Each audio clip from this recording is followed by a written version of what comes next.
Shabbat Shalom. Shalom. Yeah, I like it.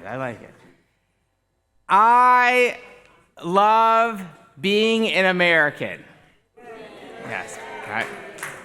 I am proud to be an American, and I could not imagine living anywhere else in the world, including Israel, right? Lauren and I actually lived in Israel for a year. Now, oh my goodness, almost 17 years ago. Right. And we even discussed after a year living in Israel that we love Israel, right? You all know me, right? I love Israel with all my heart and soul, and I would go visit there all the time. But how much we miss living here in America at the same time. And the reason for that is because of the freedoms that we have here in America as Jews, the freedoms that we have to express ourselves, and being part of a larger picture of society that has not really existed for us throughout Jewish history. The only other time in Jewish history, perhaps, where Jews were able to live so freely is perhaps in the golden age of Spain, right? Which I'm quite fond of. Those of you who know me and my love of history, that's my favorite time of history to study.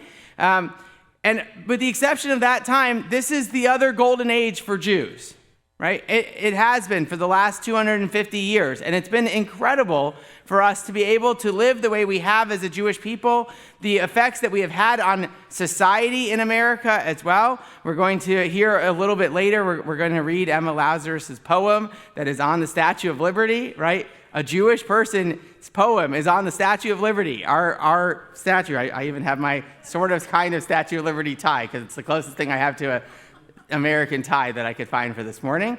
But we love being Americans. And yet, over the last few years, particularly the last few months, right, I have continually heard from people that perhaps they're not as proud to be Americans right now, right?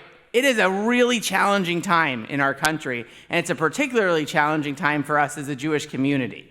Right? And it feels like one of these inflection points in one of these moments. Those of us who study history, right? The golden age in Spain was amazing until it wasn't, right? Even, right, our time as Jews in Germany went really well for a while until it didn't, right? And it feels like one of these moments where it's like, oh my goodness, is this happening to us again, right?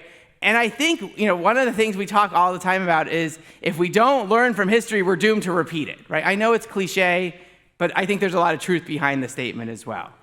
And I think this is one of those moments where we have to learn from our history, right? And make sure we don't repeat it. This morning's Torah portion, right? We always say the Parsha picks the bar mitzvah child, things like that. I think the Parsha picked July 4th on some level, right?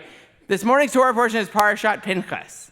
Parashat Pinchas, right, has two pretty important stories in the Parsha. Right? The first is all about Pinchas. Right? Pinchas sees that there are Midianite men that are inexplicitly sleeping with our Israelite women, and he goes in to disrupt the whole thing because he said, that's not what's supposed to be happening. Right? Now, he might have gone a little bit to an extreme, right? He actually murders some people. I wouldn't recommend going that far. But he stands up for our people, right? He stands up for what he knows is right in that moment. And then a little bit later on in the Parsha, we get the story of the daughters of Zelophehad. And that story is of Zelophehad, who had 5 daughters, no sons, right? And originally, right, we are told that inheritance only went through the men, right? And these daughters come forward before Moses and before God and say, hey, our father only had daughters. We believe we deserve part of that inheritance.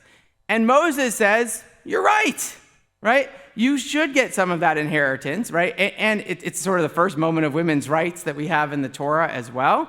And it's this moment where, again, we have people within our community that stand up for what they believe in, right? Say, hey, there's something going on here that doesn't feel right. We have to stand up. We have to raise our voices. We have to use our power that we might have. And I think this Parsha is a perfect reminder for where we are as a Jewish community here in America as we celebrate America's 250th birthday. We have to keep standing up for our rights. We have to keep expressing ourselves, and we have to stand up in this moment. right? And sometimes it feels strange.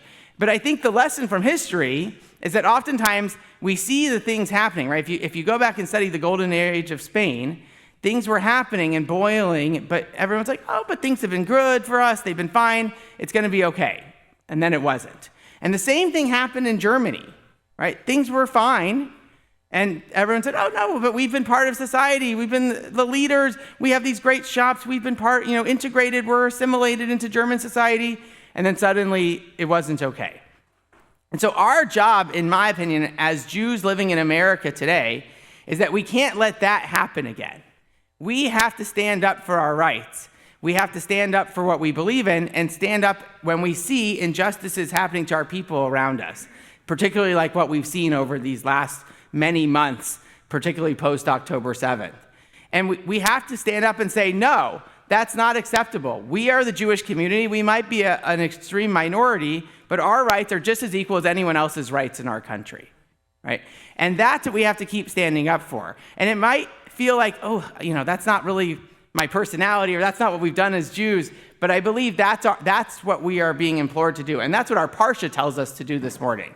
Stand up for our rights and stand up for what we believe in, because if we do stand up, right, and we are proud and we say, this is who we are, this is who we're going to support because they support our Jewish community when it comes to political races and everything else, right? If we do those things, then we will still be here, right, as Jews in America, and the America that we've known, it may shift, but it's not going to go away for us as a Jewish community as other communities have in the past.